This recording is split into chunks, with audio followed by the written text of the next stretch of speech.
Marxist professor named Joseph Buttigieg, Mayor Pete's dad. That name should ring a bell. Yeah, and so Pete wasn't just giving us homosexuality, he was giving us queer critical theory. Wait, guys. Don't get too close. You might catch something. No, I love the idea that Pete was giving us homosexuality.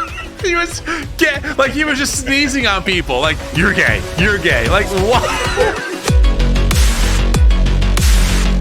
What's up, friends? Hey, I'm right here. I'm in the middle. It's me. Hi. Welcome into the show. Good to be with you. Today, we're going to be responding to a video that at some point I think I got tagged in because Dr. Thaddeus Williams is not a huge fan of me, and he always takes shots. And I said, you know what? Instead of me responding on my own, because Dr. Thaddeus Williams has his PhD and his guest has a PhD, I feel like I am outnumbered, so I'm going to bring in the big guns. So I brought in two of my friends with also PhDs to respond to this video about cultural Marxism and, I don't know, Christianity, something like that. So let's go to my right. We'll go to you first. Aaron, introduce yourself to the audience. Hey, everybody. It's great to be back with you, Tim. My name is Aaron Simmons, and I am a professor of philosophy. And since apparently credentials are making a really big play in today's video, I hold a PhD from Vanderbilt University in philosophy, specialize in philosophy, religion, and political philosophy, especially postmodernity, which will be relevant to the stuff they discuss. Have published a whole bunch of stuff, most recently Camping with Kierkegaard. And if anybody wants to connect with me, head over to jaronsimmons.com or my Substack, Philosophy in the Wild. Perfect. And to my left... Kevin Carnahan. I'm professor of philosophy and religion at Central Methodist University. I have a PhD from Southern Methodist University, and I have served as the co-editor of the Journal of the Society of Christian Ethics. I've written several books, including my most recent, The Disappearance of Eve and the Gender of Christ. And if you want to find me, just Google me. I'm there. And is it safe to say, gentlemen, that you are both Christians in some capacity? Yes. Aaron. I'm just laughing at Kevin's nod before the yes. Why, yes, I am. Yes. Yeah. I'm actually a Pentecostal Christian. Woo! And have grown up with the redback hymnals and playing drums in church, and still identify as part of that tradition, despite the fact that has become much harder as Pentecostals have gone nuts and lost their mind and become Christian nationalists. But didn't want to say that, but I'm glad you did. Yeah, your tribe is ruining everything, so tell them to stop. Yeah. So I do think God, it's worth saying not just that we're Christians, but I think neither one of us are like apologists for the people that they're going to be critiquing in this video. Like, good call. It's not like we're advocates for Foucault or for Marx or anything like that. As scholars, we're pretty much equal opportunity critics of everybody. So yeah, that's true. I mean, I had you on a couple episodes ago about James Tellerico, and you gave him a few shots as well during our response. So, So friends, the title of this video that we're going to watch is called "Two Christian Scholars versus Leftist Ideology." The person in the screen right now is Dr. Thaddeus Williams. Because they're not here to explain who they are, I'm going to read their bios very briefly from their websites so you know who they are, then we'll get into it. So Dr. Thaddeus Williams loves enlarging students' understanding and enjoyment of Jesus at Biola University at La Miranda, California, where he serves as assistant professor of systematic theology for Talbot School of Theology. He has also taught philosophy and literature at Saddleback College, jurisprudence at Trinity Law School, and as a lecturer in worldview studies at L'Abri Fellowships in Switzerland and Holland, and ethics for Blackstone Legal Fellowship, the Federalist Society in Washington, D.C. He resides in Orange County, California with his wife and 4 kids. That's a little bit about him. His guest today is this guy on the left. This is Corey Miller, Dr. Corey Miller. He's the president and CEO of Ratio Christi. He grew up in Utah as a 7th-generation Mormon. He came to Christ in 1988, the year I was born, ironically. He has served on pastoral staff at 4 churches and taught nearly 100 college courses in philosophy, theology, rhetoric, and comparative religions at various places.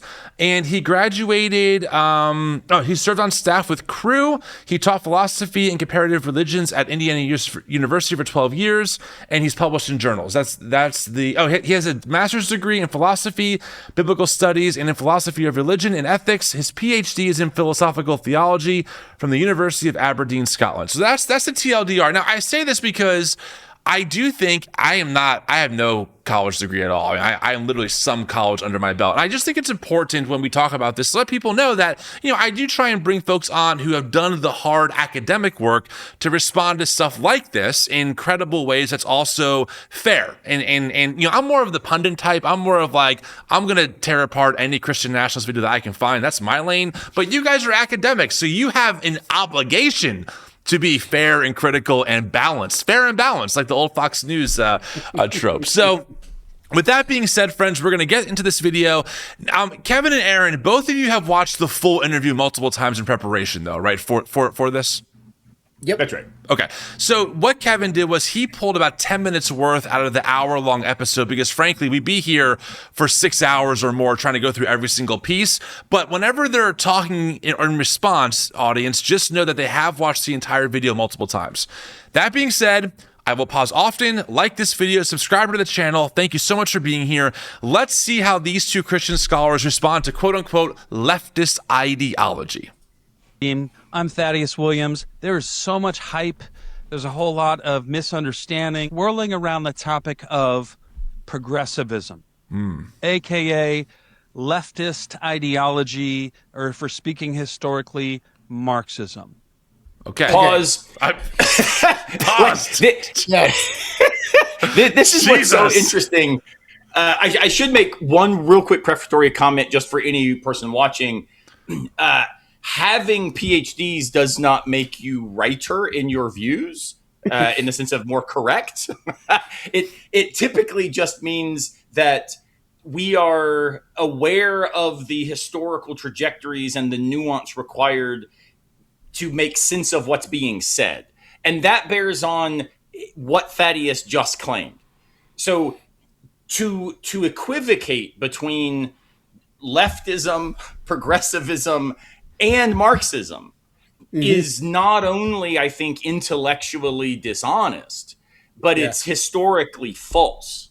Now, that doesn't mean that there are not, and this is where nuance matters, of course there are threads that could link across those three concepts. But to act as if, hey, we're here to talk about these three things as if they are one thing, that I think is just out of the gate already setting up a very big straw man and then acting like you're going to knock it over, right? It's like saying, hey, if I refute Marxism, well, then all of my liberal progressive friends have been refuted. And that would be a non sequitur, kind of like saying, hey, I'm not a big fan of, Chick-fil-A's chicken nuggets, so therefore KFC sucks too.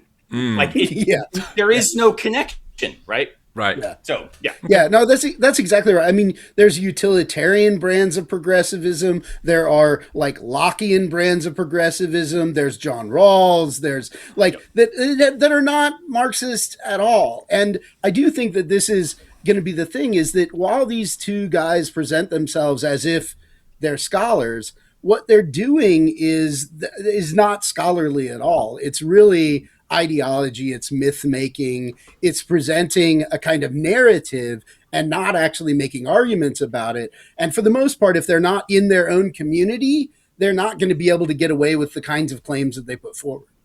And really importantly, the single most important thinker of the last 300 years to help make sense of what they're doing as ideology, it's Marx. So the irony, right, of the fact that they are engaging in precisely what Marx claims often happens, but they can't make sense of it because the equivocations erase that ability to be self-critical relative to the structures they've set up. So Got it. All right, here we go. Let's keep going. Marxism. I am here with Dr. Corey Miller, 6-time author. Didn't you get harassed by By the way, in case you didn't see that because I'm blocking it, his book is called The Progressive Miseducation of America, just FYI. professors or some of the Marxist elite? I had colleagues, grad students, that would call me and prank me in the middle of the night. Yeah. Those guys have since gone on, done all kinds of craziness, written numerous books on anarchy. I've had Texas congressmen call me about them to do character assessments. That's how crazy they were. Okay. So this cracks me up how fast it goes from weren't you harassed by some of the Marxist elites to, oh yeah, some of the other guys I was in grad school used to call me at night. And like, okay, so I guess the Marxist elites are just other people in your grad school. I also think it's funny that you would show how extreme somebody is by the fact that they disagree with Texas politicians. That just strikes me as a really strange measure. Well, and it is important in the longer clip, which again, I encourage people to go watch the whole thing to get more context. But it really does kind of become a little bit clearer that what does, I mean, again, I wasn't there. Maybe the guy did get harassed, and I think that would be horrible, right? However, it sure sounds, when there's a little more context, it sure sounds like there were just legitimate scholars in his graduate program who took issue with some of the ideological framing by which he was engaging in graduate studies. And that just seems to me like rigorous academic peer review. And so without in any sense wanting to defend or advocate or think it's okay ever to mock or harass anybody. Right, of course. I do think there can be a narrative within some Christian intellectual spaces that depend on we are the excluded, we are the, put upon, we are, mocked, and we are cajoled.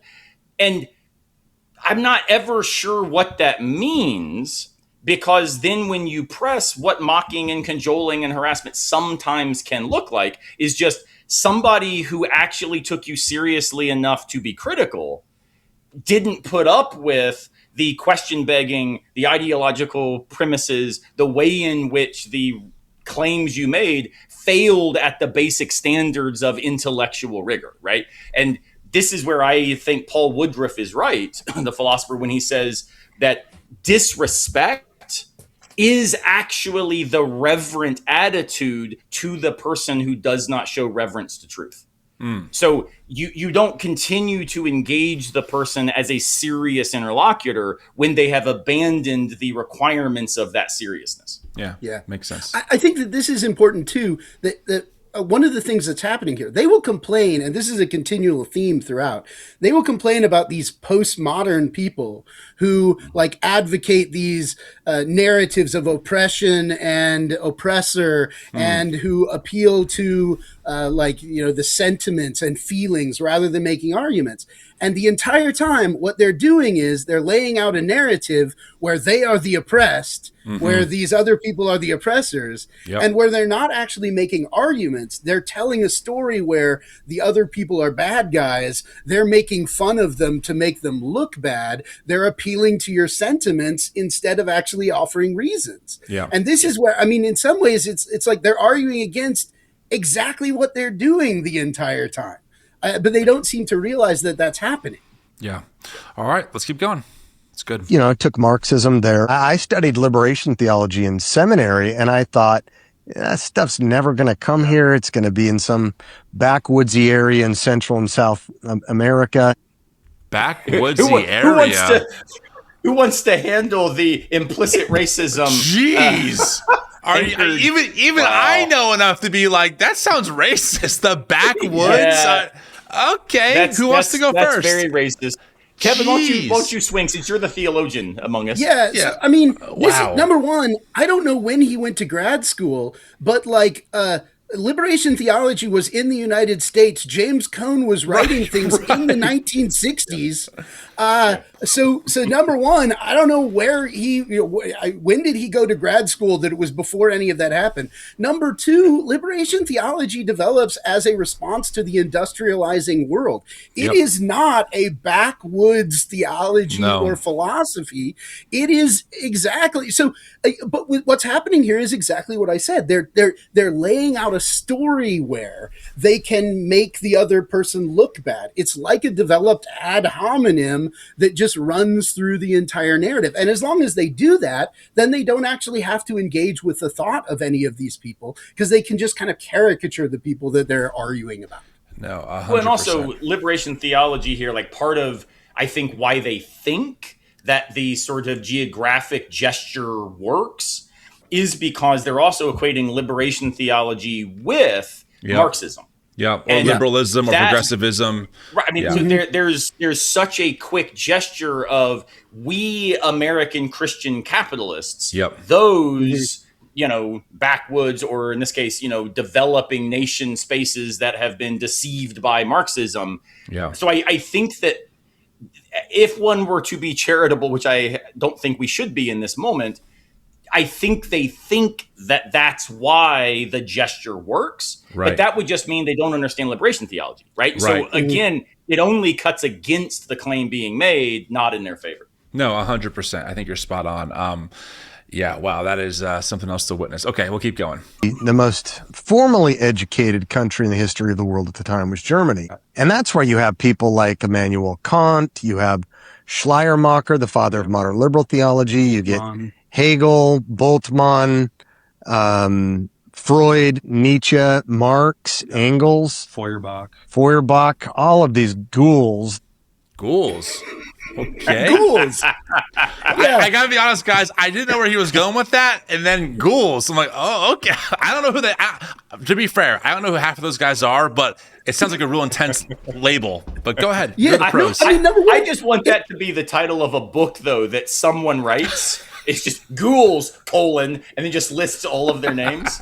I mean, that would be a bestseller in every German department on earth, right? That's just absolutely bizarre.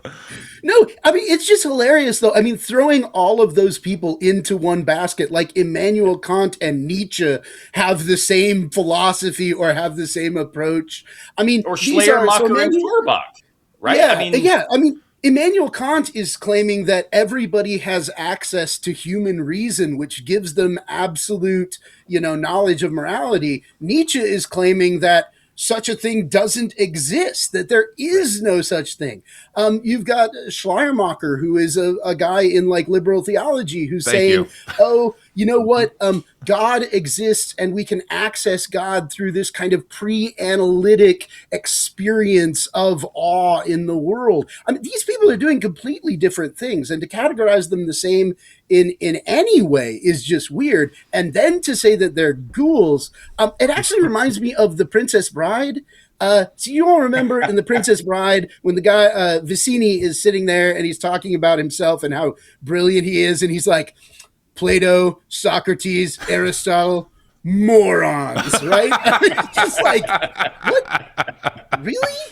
Yeah, I called one of my students this week, Vincini, Kevin, because we were actually talking about, I think it was Sartre, and who we're going to talk about later in the video today. But my student basically responds not with, look, I think Sartre's wrong on this point, but effectively, Sartre the fool. And I was like, well, look, Vincini, I think, and half the class cracked up and the other half had no idea what I was talking about. It's interesting to watch them conflate. I mean, I don't know who those guys are, but as you were explaining, I'm like, yeah, they're obviously not the same bucket at all. But this goes back to even to the liberal theology, liberation theology connection of like white liberalism and liberation theologians do not get along like at all. There's a lot of difference, and it is interesting to watch them kind of flatten out these terms and just throw them into a basket of progressivism and make it seem like it's some monolithic thing. When you and I or us, we would never do that to Christianity. The term Christianity is not monolithic, right? It's really complicated. Right. So it's odd. Okay, let's keep moving. We have a lot more to get through. Friends, if you're enjoying this, please make sure to give this video a like. Leave a comment if you like this kind of content. It helps me shape the future of videos and responses like this. So thank you. Between 1880 and 1930 was that fight for the universities, and they won. And we got pushed out, and you had to go start Biola and Wheaton and Calvin and several schools like that, sort of a tactical retreat. It's important to understand who's the we. Yeah, I've heard this narrative before from like your Charlie Kirk types where they go, there was a war in the university and the Marxists took over. I don't know what that means though. Yeah. So other than actually Marx and Engels, which I would suggest weren't Marxists, which I know is a weird, weird claim, but none of the people that he just mentioned would count as the kinds of things with which they started this description, right? So Kant, Schleiermacher, like these are also Christian thinkers. So if the we is Christianity got moved out of the university, that literally makes no sense given that half the people he's citing like in this trajectory are just not the American, particularly evangelical Protestant white Christians that he's understanding what Christianity is, right? Of the fundamentalist flavor, right? We're talking about too. I mean, the we is very small. Yeah, and this is, I mean, that actually fills in part of his narrative because he's like, we took this tactical retreat. Well, if you look at the time frame that he's talking about, in the 1920s, 1930s, there was a group of Christians who took a tactical retreat from the university and from culture, and those are fundamentalists. Right. And that's because they realized that they had gotten defeated by, like, they were racists and they had lost the Civil War. They were losing arguments about integration, and they were losing out because they didn't accept science, modern science. So it wasn't that there was a war and somebody else invaded into education, and that they didn't like education. They rejected education and they ran away from it. And it was in the 80s when these people came back. So, I mean, I think there is a coherent narrative in the background, but he's hiding, a huge part of it in that fundamentalists didn't want to participate in education because they realized that they couldn't keep up in science. They were losing because they were racists. And this was really the problem that they were facing. And the best sources he doesn't want to here, identify with that, obviously, but that's the tradition that he's clearly really a part of.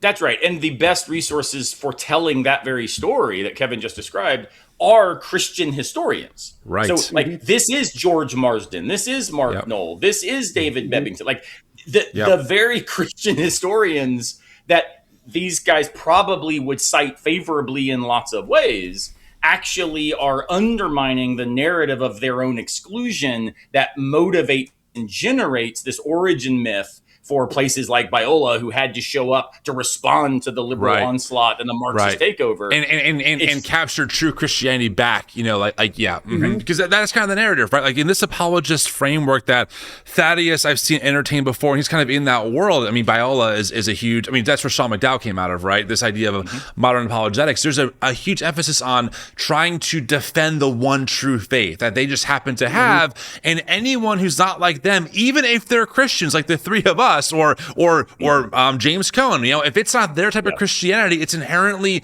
evil via progressivism, via liberalism, via Marxism, therefore atheism. I mean that's kind of like the walking down the staircase that they participate in. And make sure that no one misses.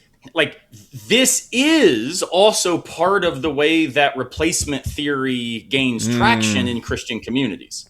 Right? Is we were replaced in the universities, down with the universities that are now these places that have removed us from the center. Right. And it's both historically false, but it's also grounded in a very particular, and this goes back to this backwood country claim, it's also deeply racist. So there is a whiteness to their Christianity that is also Americanized in a way that requires history and sociology not to be taught now, right? As Florida just got rid of. Like, there's a reason we can't teach this in universities, because actually to educate students undermines the story they tell about their own importance. I just want to highlight for the audience before we get to the next clip that I want to emphasize that the people that we're talking about, many of them are Christians. Like that's the keys. I don't want people to believe this, especially if you're out there and you're a Christian, like rethinking your faith. Your options are not lose faith entirely or stay in the basement of evangelical fundamentalism. Like, I mean, I know Aaron and Kevin would both agree with me. There is such a more robust house above ground that is complicated and oftentimes does not agree, that is worth exploring, that even critiques this version of Christianity and exposes it for what it is. So just keep that in mind. And that's honestly why I do this work, because I'm still very much a Christian. Even if I've left fundamentalism behind, I would argue I'm more Christian than ever because I left fundamentalism behind, you know? So, all right, let's keep going. Thanks, guys. These wheels were in motion long before your kid was putting pronouns into their Twitter profile. They are obsessed with trans people and pronouns. Like I wish I was a betting man 10 years ago and bet it all on this for being the culture war talking point. Everyone I critique, I just did a video on Franklin Graham. He brought up the transgender ideology craze by the woke left. I mean, they're just obsessed with this. Obsessed. Sorry, I'll stop ranting. Yeah. Go ahead. No, that's good. I think we can go on from there. So okay, good. Yay, I did it. And at that point, go read Kevin's new book, Yes. which actually I think does a great job of addressing this issue. Yep. The Disappearance of Eve. Yeah, was eventually got spread into the English-speaking world in my state of Indiana at Notre Dame University by a Marxist professor named Joseph Buttigieg. Mayor Pete's dad. That name should ring a bell. Yeah, and so Pete wasn't just giving us homosexuality, he was giving us queer critical theory. Wait, guys. Don't get too close. You might catch something. No, I love the idea that Pete was giving us homosexuality. He was just sneezing on people. Like, you're gay. Like, what? I'm sorry. Like you said, Aaron, I'm not sure what that quote you mentioned about disrespecting people who don't believe in truth. Like, we have to laugh. Yeah. Like, that's ridiculous. Yeah. No, and this is exactly the thing. I mean, realize again, the way that they're just telling a story. They haven't engaged any of the ideas of these people. They haven't even told you what like queer theory or critical theory is. They're just telling a story in a way that they know their community will recognize these are the bad guys. And that is exactly what, when they get around to it, they're in theory complaining about, is people who don't engage in reason, but simply appeal to emotion. And that's all that they're doing. Now, you guys have watched this video in full. They don't ever define or dive into what queer theory is or isn't, or critical theory, what it is or isn't. There will be a little bit where they get it wrong later on that we actually have in the video. Right, we can touch on that when we get to it. We have to keep the audience watching, so we'll get to it, audience. Just keep tuning in. So I the longer the view time for me, the better, you know? So all right, here we go. Within about 15 years, you had Foucault and Derrida and Lyotard in France. And the odd thing there is you think that, postmoderns sort of characterized as relativists, but they were all hard left. They were what was called the New Left. They were members or at least sympathizers with the French Communist Party. Yep. So I kind of call them the Vichy government. Okay. So just to catch people up and how incredibly absurd this is. So the Vichy government was a thing in France. But the Vichy government was the government that went along with the Nazis. When the Nazis came in and de facto took over France, they established basically a puppet government that echoed the language and the policies of the fascists. Now, the communists were exactly the people that were resisting the fascists. It makes no sense to call people that were sympathizing with communism the Vichy government, unless you think that the Nazis, the fascists, were communists.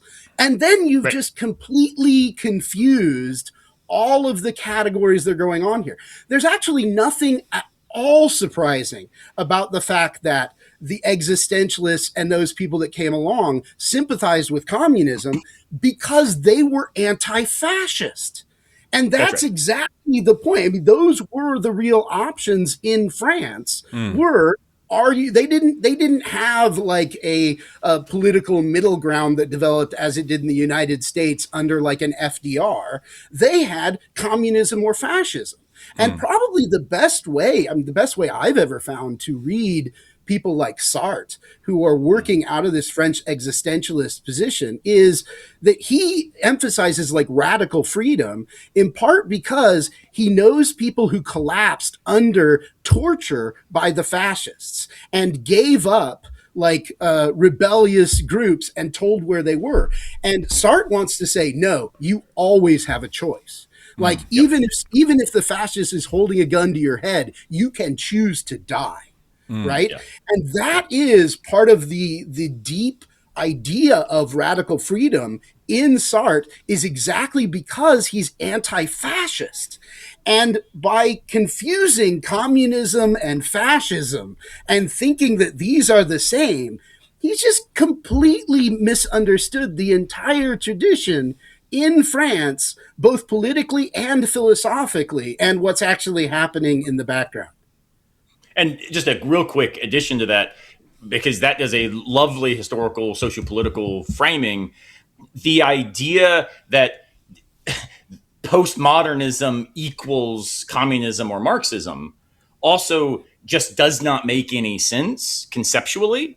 Postmodernism is a view having to do with the way we hold views.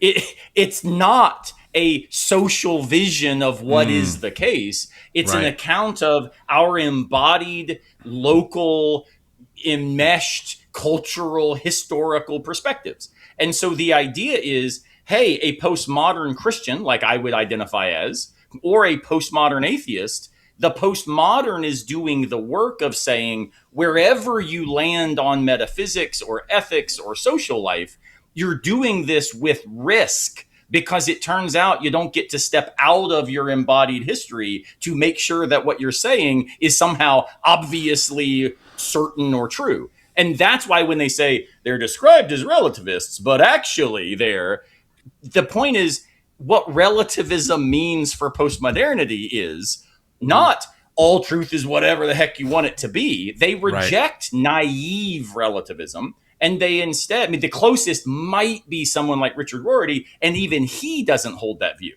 And so they do in the longer form video talk about postmodernism is truth is whatever your friends let you get away with thinking.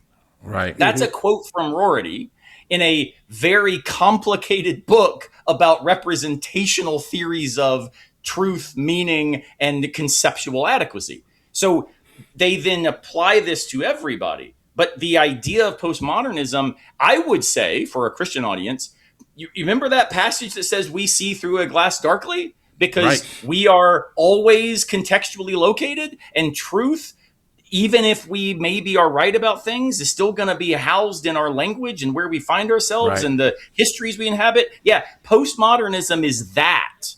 And so the idea of postmodernism equaling this kind of anything goes would reject what the rigor of postmodernism actually demands of us.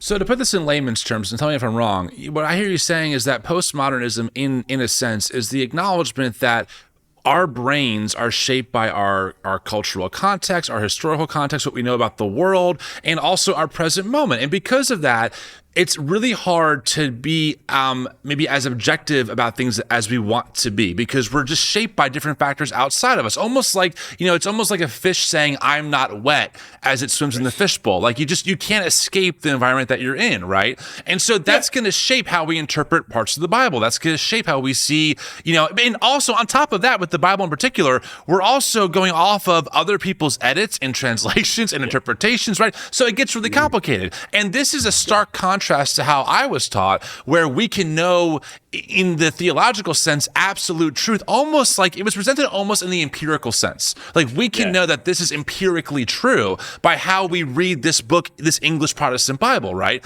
But I just think for a lot of us, including myself, once we were taught that, I don't know, we don't have any of the original autographs of the Bible, and that people edited the Bible, and we have different translations, that's really hard to do. Not that faith doesn't matter, not that we can't even have educated guesses, but I just think it's a very honest approach that we're finite humans that are not infallible, and we're also not computers. Am I capturing the gist generally? That's exactly right. That's right. Look at me. See, friends, I am credible. I keep telling you, and I have these two guys validating me. So, all right, let's keep going. This is fun. These guys went into the social sciences and the humanities and came through the 50s and the 60s and even the 70s, culminating in doing some bank bombings and things like that. The new left. Oh, sorry. Yeah, no, you're fine. I mean, so quick. What they're talking about, and I do think this is telling again. So he's saying that this stuff influenced, and then there were like bank bombings. He's talking about the Symbolize Liberation Army and the Weather Underground organization of the 1960s. He's talking about like the social revolutions of basically of the 1960s. I do think this again tells you like this is where this narrative came from. Was from this period where like the Vietnam War was going on, the sexual revolution was going on. And these people are still very much stuck in this narrative where you have good guys and bad guys. Whereas I think most of us today in scholarship can look back critically on this and be like, you know what? It's both true that the government under people like, Nixon got authoritative at times, authoritarian at times, that the investigations of like Martin Luther King Jr. were oversteps by the FBI, and that there were responses to that from people like the Weather Underground that were extreme responses, and like step back and take a view of that says, hey, this was a really complicated time, and there were really, extremes that were happening there. And we don't have to just say, oh, there were good guys and there were bad guys, and obviously order was on the right side, and these guys, these like liberals were on the bad side. It's entirely possible to actually take a step back and look at it critically and look at all of the movements happening and think about what they were getting right and what they were getting wrong. But the movement of conservatism that they're representing is really so stuck in, like they've never escaped the period of the Vietnam War and this stuff going on. So they're still very much caught in this, like, oh no, it's good guys and bad guys, and that's actually what's going on, when reality is just more complicated. Yeah, agreed. That's right. And just a quick add here, not in any sense to justify the Weather Underground or the excesses that occurred, but let me just give you one analogy and then might say foil. So the analogy is, I'm a huge heavy metal fan. In first generation black metal in Norway, there were some bands that actually was second generation black metal, but they did some really dumb stuff. They did things I think that were morally objectionable. They should have very rightly been sent to prison for things like church burnings and murder. Right. So I have sounds about zero right. I would agree. Condemning this as absolutely beyond the moral pale, absolutely socially repugnant. That doesn't mean, therefore, all heavy metal is going to lead you to that place. Right. So, you also like, whatever, the hardcore band Norma Jean, be careful. Don't let them go to church. They're going to set it ablaze. Right? Don't speak ill of Norma Jean here on this channel. Okay. I'm a fan. I have been in their pits many a time, my friend. Yeah, brother. I in fact was going to wear a different genre, but I had my MXPX shirt on that I took off before the live stream here. But no, the foil is this, and this is not in any sense a justification. It's just to say life is complicated. Truth is always a little messy. The very people that are claiming this will lead to this kind of violence, those people are evil, are probably also at least adjacent to the view that actual, open force to resist the government for oppressing religious freedoms might be warranted. Yeah. So the idea is, I'm not sure if that's true or not, but the very claim that there's some obviousness to this dismissive, hey, if you read this stuff, you become these people. It's a false analogy. And there's also maybe complicated reasons why people did do things that now we would look on as problematic. But if we were in their shoes, we might have seen very differently, right? Okay. No, I agree with you guys completely. Also, and I don't know, maybe this isn't the time, but like it blows my mind that like in 2026, like this is what they're worried about. I don't know. Like it wasn't a bunch of like Weather Underground Antifa radicals who stormed our Capitol on January 2020. You know, like there was no atheist flag being waved in the Capitol building that day. It was Christian flags. It was the Christian Bible. It was a prayer to Jesus Christ himself, thanking him for the opportunity to do this stuff. I just find it really interesting that in a time when right-wing Christian nationalists have taken over our government, literally are worshiping in the White House as acts of spiritual warfare are happening, are being declared in the spirit. Thaddeus and this guy are like, but if you read like whatever, you might become the Weather Underground and bomb people. It's like, we just don't really have that problem right now, guys. Like, obviously there have been acts by people on the left that have done bad things. We obviously say it's bad, it's horrible. But as far as patterns go, the people in power, where's Antifa? Like, Antifa is not in power, guys. Like, even the Democratic Party is mostly moderate centrist at this point. I don't get it. This is the narrative that justifies the right-wing authoritarian takeover of the government. Is this narrative of, we face, this extreme anarchism, and you wrap everything into that story. So Black Lives Matters becomes not about racial justice, but it's just another manifestation of the anarchists who really are out to do this. And so once that narrative takes over, it justifies the inverse. So as soon as we make, these anarchist liberals are so bad, it justifies the right wing then taking extreme measures that can be violent and repressive, and stops that right wing person from seeing what their movement is doing and the ways that it's being harmful. And without unpacking it, an example of that kind of complexity more recently would be the phenomenon of gangster rap, because it was in one level, them, these rappers trying to protest against the abuse, the oppression, the injustice they were facing, right? And at the same time, what was actually promoting gangster rap to predominantly white audiences was a power structure that needed these rappers and particular bodies to be perceived as the criminals who were coming out threatening cops, because it justified then a more militaristic response to reinforce the very racism that had created the situation to which they were responding. It's a good feedback loop. There's always more to say, and that's what I think they miss in this interview. Yeah, well said. All right, let's keep going. These guys went into the social sciences and the humanities and came through the 50s and the 60s and even the 70s, culminating in doing some bank bombings and things like that. Oh, wait, we saw a clip. We'll keep going. Pivoted, and with guys like Herbert Marcuse and even John Money and Wilhelm Reich and Alfred Kinsey are all sort of at the same time making this turn. You get 50s, second 60s. wave feminism coming along. And now it's creating what nowadays is, in a way, the air we breathe, right? The assumption that because of your skin tone, you need to sit down and shut up, or because of your XY chromosomes, you need to sit down and shut up, or because of your cis heteronormativity, you need to sit down and shut up. Wow. There's a lot to unpack here.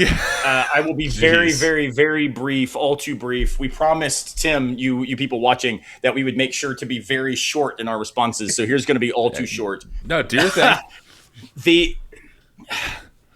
So the idea that Marcuse could be somehow lumped in the same conversation with Kinsey is already a bit of a strange...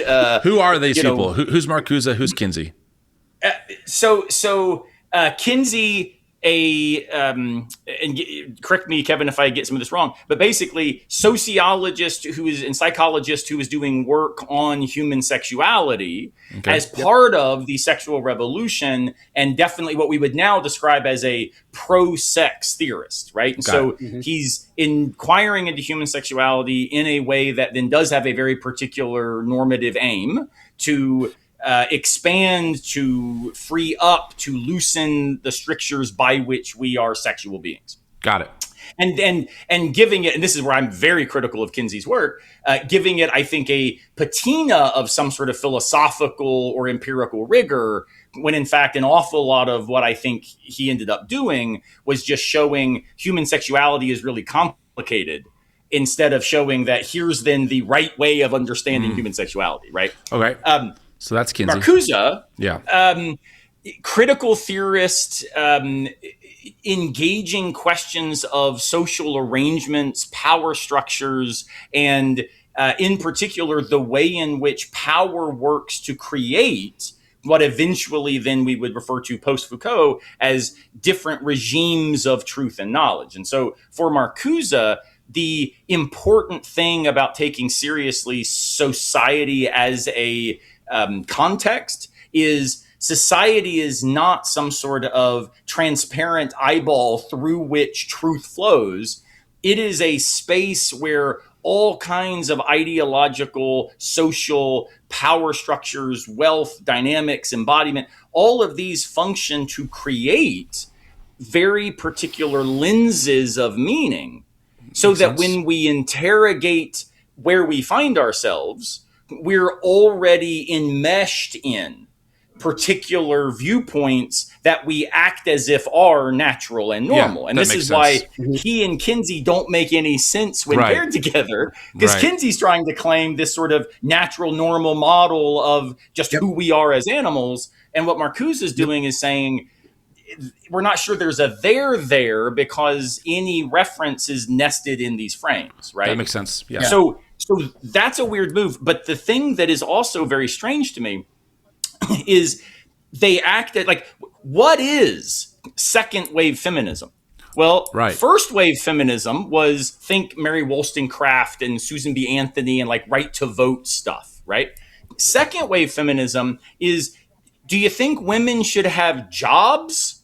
Like, are you okay with women getting paid for their work? I mean, should women be able to have credit cards? Right, checkbooks. Okay, got it. This is not some sort of radical view, but what they have to do again is tell this story of this is where the family broke down. So what we said earlier, we saw racism. This is patriarchy. So what we're watching play out is back when Christians were in control and men ran their households. Then we had free love. Society broke down. There's the Kinsey Marcuse claim. And then we taught women that they actually were equal. And now look where we are. And the slippery slope is so bizarre to go from second wave feminism to now we've got sit down, shut up if you are X, Y, or Z. It's such a bonkers move, and it's a non sequitur. Now, what they probably are claiming, like if we wanted to be charitable, second wave feminism does give rise to third wave feminism. Third wave feminism is much more, this is Judith Butler and people like that, interrogating what it even means to talk about gender as a stable category. So third wave feminism is a conceptual critique, right? And this gives rise then and is kind of part and parcel with queer theory, which ultimately is not about pro-LGBTQ agendas. It's about interrogating and upending the categories that we thought were stable and the dichotomies we thought were exclusive. So queering our categories doesn't turn you gay. You can't catch it. You know, like being around Buttigieg apparently threatens, right? And it is the case that then certain versions of hybridity theory coming out of third wave and queer theory that then, sorry, I'm tapping my table again, Tim, that those moves do get then deployed in intersectional hybrid theory. And out of that, which again is beautifully complicated, robust, important for making sense of the dignity and equality of all bodies. There is a reading of that that can, I think, be overextended in excessive ways to then yield, wait a minute, those who have historically been marginalized internal to now the story that we are learning and making sense of in light of these power structures, those that have historically been marginalized are now the only ones with a legitimate perspective at all. Right. But I don't actually know serious scholars making that claim. Right. It's the people who have sort of played on the outskirts, and with apologies to my very good friend Tim Whitaker, it's more the people who've kind of learned more from, I would suggest, influencers about what this stuff is. And we're done. We're done.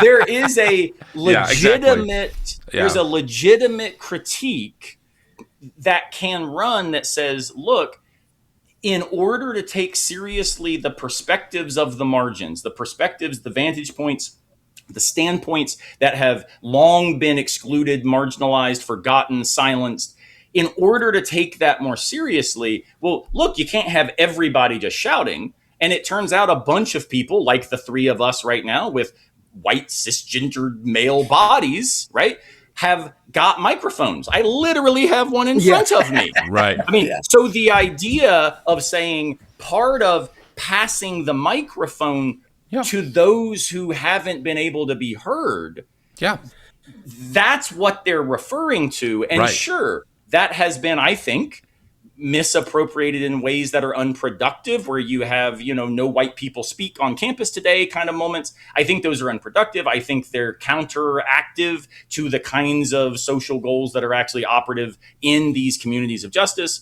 But to act as if that's where we land because, we let women out of the house, which is effectively that story, that's where I think we must protest, and we must really respond and say, even if you're right about some of the excesses currently displayed in some parts of culture, the story you're telling does not get you there.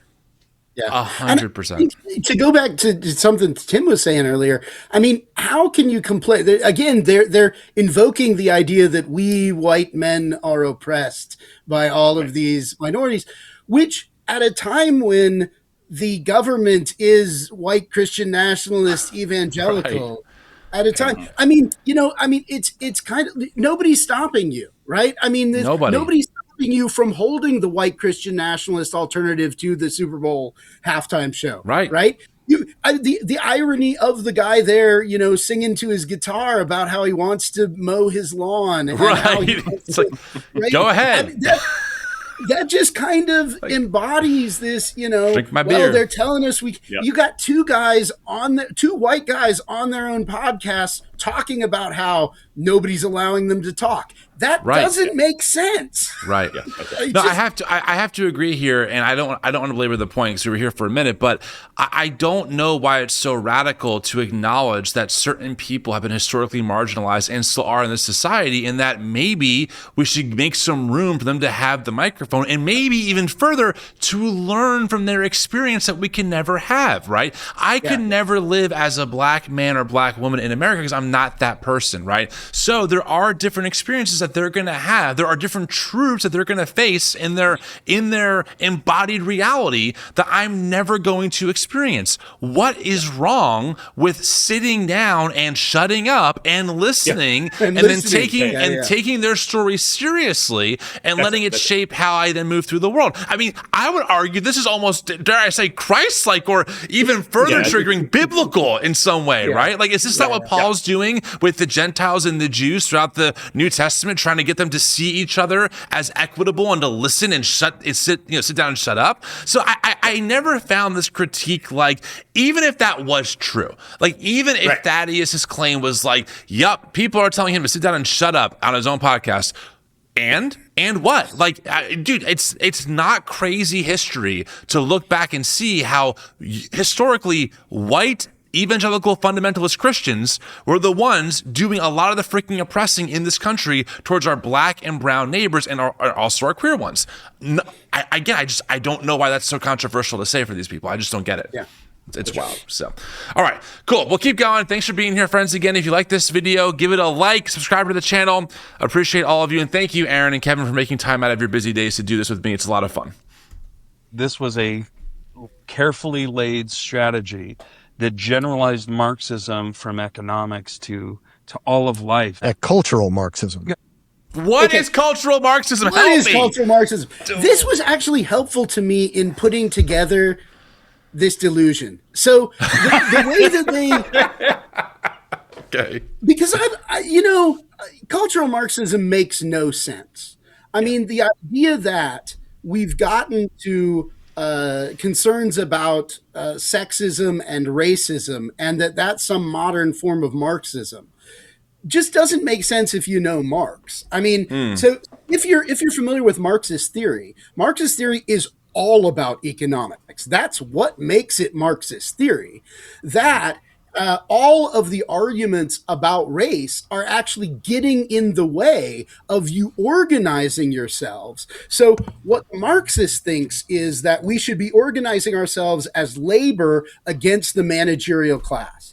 And when we have arguments about black people and white people or males and females, that's all just distracting us. It's dividing the working class against each other. And it's stopping us from rising up against the managerial class. What they're doing is they're saying, okay, what they've done is they've made Marxism into an argument against racism and an argument against sexism. And it's like, right. Then it's not Marxism. I mean, I don't know what you're talking about then there is you're just taking a category and you're making it so large that it just doesn't really have any coherent picture of what the topic is, what's actually going on. And again, the only thing that's going to tie it together is that all of these people are worried about social justice. I've been in this work now for 5 years on the influencer Aaron level, and so far I kind of see this term like the term woke.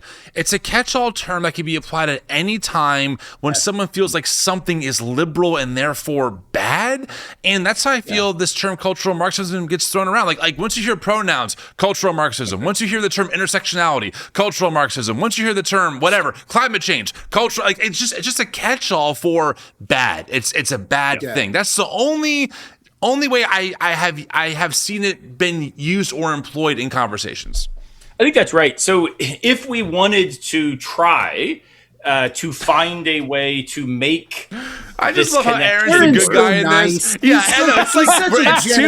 it's two bad cops and Aaron. The most charitable take we can give there is a so look, but don't worry. It's just that my critique happens on the back end of charity, right? So it turns out, so in the Philosophical and Economic Manuscripts of 1844, Marx does a really interesting thing where he really unpacks what he calls alienation.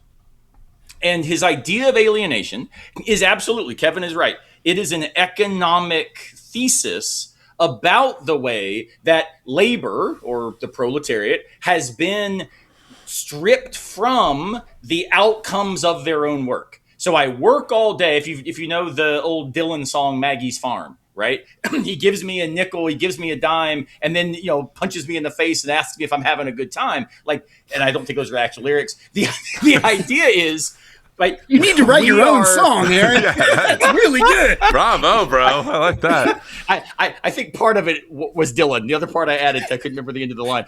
But the idea is, you work all day, you get a nickel, but the person who owns the company takes $5, right? Right. So what Marx means by alienation is a very particular thing having to do with labor not benefiting from its labor, and this managerial class, or the bourgeois, benefiting from your labor without having to work themselves. Right? Can we just say, first off, that's true. Like, that happens today all the time. That Marx was right in that critique, right? The labor force makes a lot of people a lot of money and does not get to keep their own labor in exchange. This is, again, when I teach Marxism, I actually teach it as, if you want to know why you should be a libertarian, which I am not, Marx is the right thinker to read. Because if you care about liberty, you care about your own life, Right. Marx has given you a really good account of what you see when you go work all day long and Yeah. can't pay your rent, right? Right. Right. Now, in these manuscripts, 1844, what Marx does, though, is he then expands alienation, and it's still an economic thesis, but he says it's not just that you are alienated from the money, the product, the outcome of your labor. You are also alienated in several other ways. One way is that you are alienated from other people because now those laborers who should be in solidarity with you, they are your competition. Right. Yeah. So you don't see them as neighbors, you see them as obstacles, right? So I would even argue if you want a biblical good reading of Acts 2, it's Marx's point about being alienated from your neighbor because of the structures of competitive access. Right. Then he goes further and says, and this is really where I think the cultural move can maybe be emerged. He goes further and says, but we're also alienated from what he calls species being. We are stripped of our own humanity. Yeah. And all you are, your dignity, is connected to your net worth. So you matter if and only if you can become rich enough to own the company so that you're no longer having to work to make money. Your money makes money on its own, right? And Does that sound familiar? Anyone? Is anyone out there putting pieces together? Right? Marx is more just like a, hey, have you gone anywhere in society ever? You kind of get Marx, right? Right. But then what Marx says is, how in the world would we not all just say, screw that, right? If this is what we find, which obviously we do, why are we continuing to show up for work? Why are we not saying, hey, you're not my competition, you are my neighbor, let's change things? And Marx gives an account of ideology in the German ideologies, primarily where he unpacks this, where ideology is you need ideas, social ideas, to reinforce the obviousness and the naturalness of this contingent structure that is causing all the alienation. Otherwise, you wouldn't stand for it. Right. And so what is ideology? It's not the social idea of class mobility, work hard, you can be anything. Like, it's not that. It is, in fact, that we think those ideas are foundational to the system, not products of it. Yeah. And so the great example would be, life, liberty, and the pursuit of happiness. We think these are the foundations given us by God on which we have now built our society. Marx is saying, no, these are ideas that emerged as foundational for us because we were so annoyed with monarchy, right? We eventually rejected the divine right of kings in favor of life, liberty, and natural rights. And so ideology is the inversion and the location of fundamental ideas. Yeah. Why does this matter? Because what then is cultural Marxism? Again, if you're trying to be charitable to this as an actual idea, it is the widespread understanding of ideology as playing out in other areas of human social existence.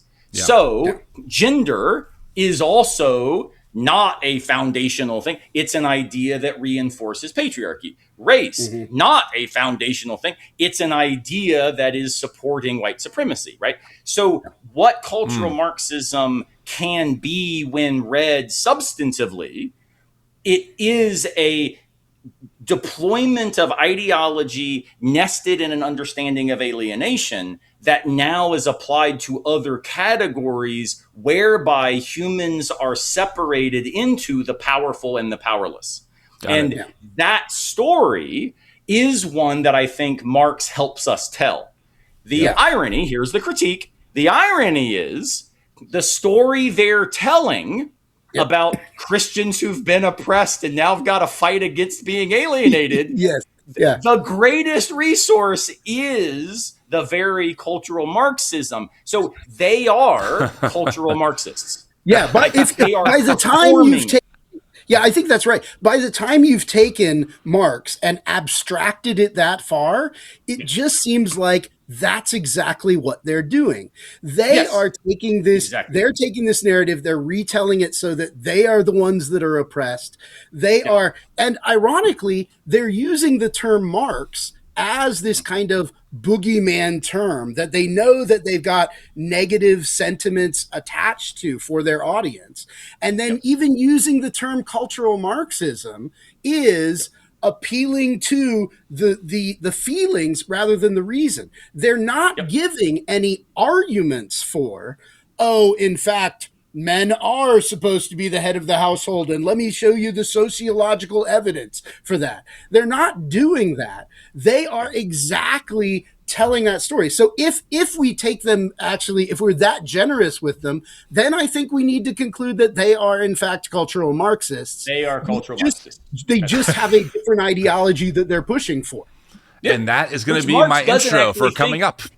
Well, and there is no normative weight to what Marx is claiming other than human equality and dignity. So it turns out radical freedom, maximal dignity, and widespread equality are the normative commitments that motivate anything that Marx would then say about these structures. So you can disagree with his account, but to affirm what he's doing is not to immediately think, oh, therefore get rid of all vestiges of capitalism. It might mean, no, I think that this is the way ideology functions, and this is the way supremacies tend to work.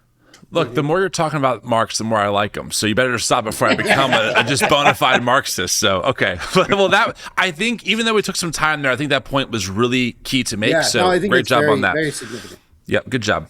And it blows my mind, Corey. Please enlighten me.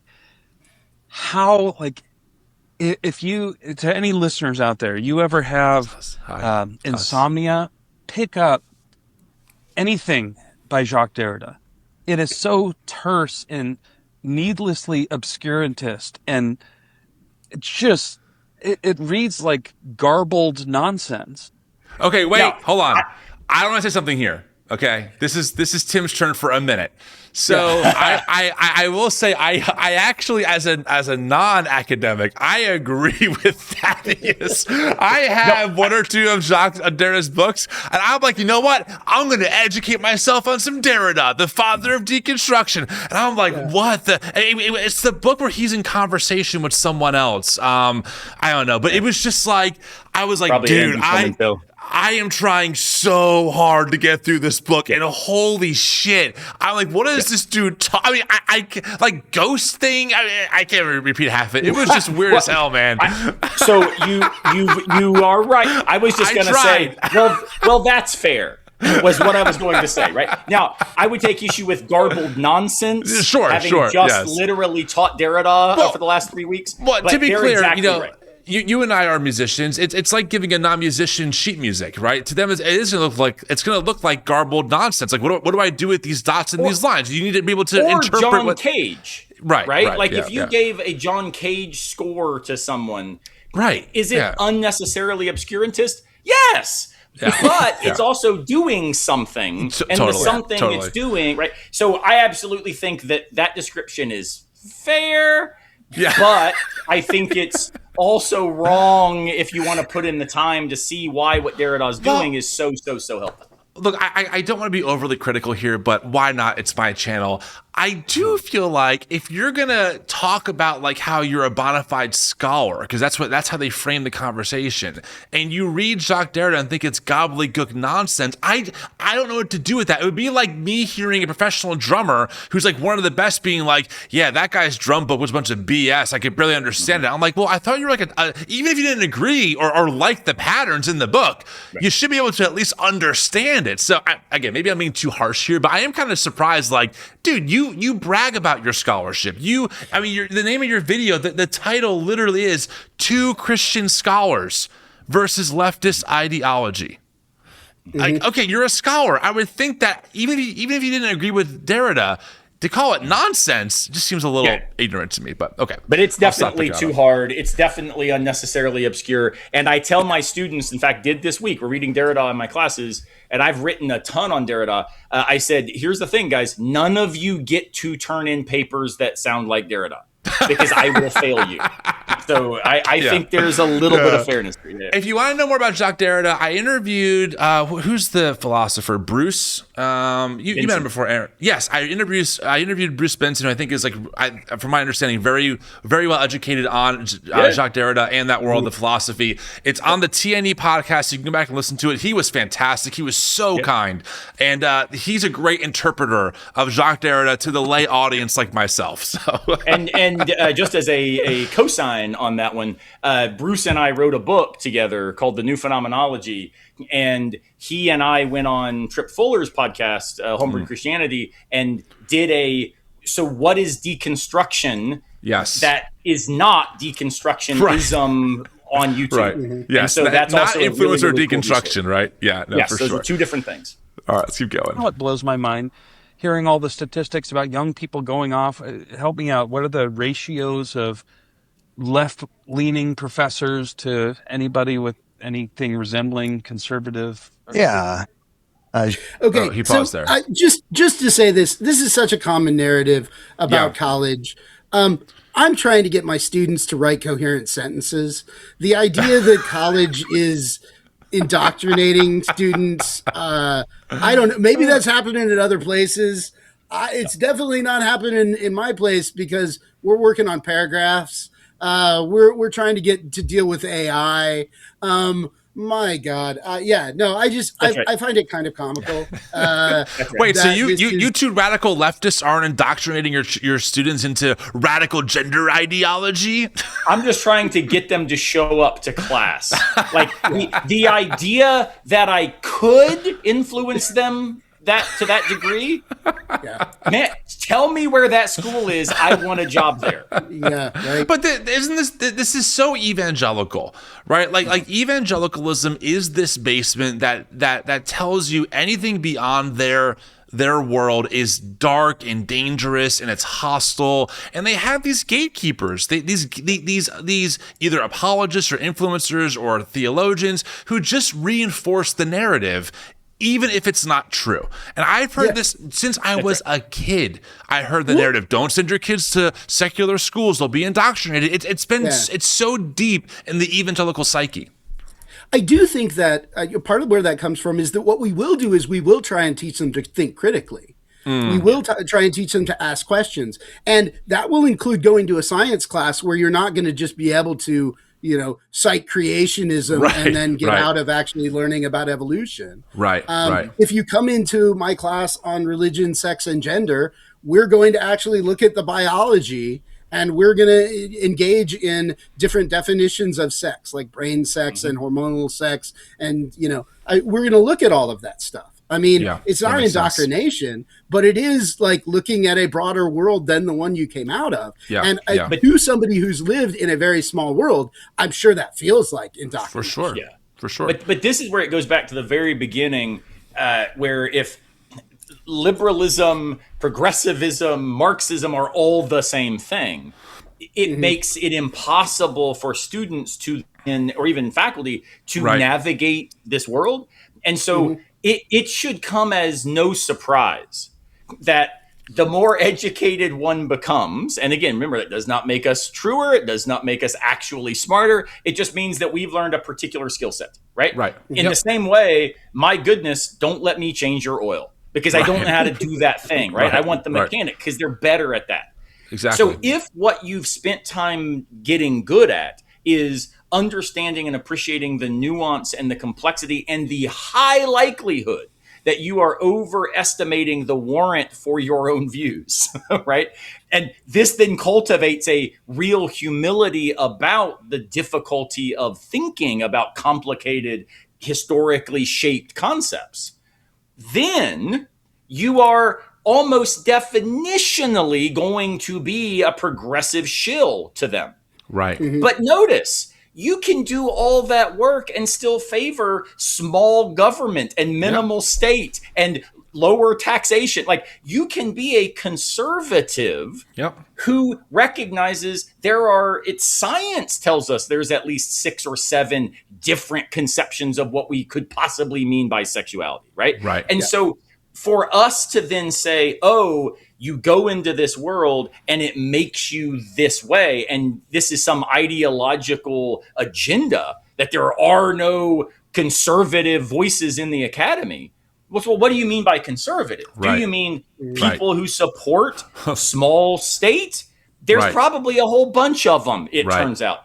If you mean people who are affirming dichotomies that can no longer hold up in light of critical thinking, then yeah, there should be fewer of them. That's not exclusion. That's kind of like saying you don't get to change my oil because what you keep doing is putting transmission fluid in there. That's just it would be a more extreme example would be like if there was a professor still teaching, lost cause mythology blatantly, in the school was like, no, you can't do that, and he goes, well, now I'm being persecuted for my beliefs. It's like, well, because your beliefs suck. Like they're not grounded in any kind of human dignity perspective, and they're also based on mythology, right?